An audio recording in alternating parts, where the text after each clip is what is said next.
महत्वाची बातमी, मुळा मोठी नदी पात्रामध्ये झुडपांचं आता साम्राज्य पाहायला मिळतंय। पूररेषेमधील बांधकामांमुळे पाण्याचा निचरा होण्यास आता अडचण निर्माण झालेली आहे। मुळा मुठा नदी पात्रामध्ये झुडपांचं साम्राज्य आपण या ठिकाणी पाहताय। काल पूर परिस्थिती उद्भवलेली होती आणि या पुरामुळे जनजीवन विस्कळीत झालेलं आहे आणि त्यासोबतच आता या नदी पात्रामध्ये झुडपांचं साम्राज्य पाहायला मिळतंय। आढावा घेतलेला आहे आमच्या प्रतिनिधींनी, पाहूयात।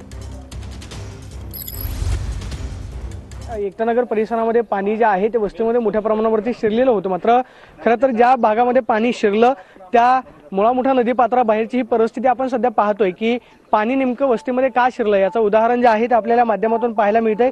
समोर आपण पाहतोय की ही झाडं झुडपं जे आहेत ते मोठ्या प्रमाणावरती वाढलेली पाहायला मिळतात आणि याच्यामुळेच खरं तर पाणी जे आहे ते वस्तीमध्ये मोठ्या प्रमाणावरती शिरलेलं होतं। सध्या नदी सुधार प्रकल्पासाठी पुणे महानगरपालिकेकडून हजारो कोटी रुपये जे आहे ते खर्च केले जातात। मात्र नदी पात्रामधलं आपण पाहतोय की पाणी सुरळीत जाण्यासाठी झाडं झुडपं जलपर्णी काढणं जे आवश्यक होतं ती मात्र गेल्या 2 ते 3 वर्षांपासून नदी पात्रामध्ये तशीच पाहायला मिळते। आणि ज्यावेळेस खडकवासला धरणामधून मुळा मुठा नदीच्या पात्रामध्ये पाण्याचा विसर्ग केला जातो त्यावेळेस पाण्याला वाट मिळत नाही आणि पाणी जे आहे ते थेट मानवी वस्तीमध्ये घुसतं। आपण पाहतोय की भीषण परिस्थिती आहे नदी पात्रामधली।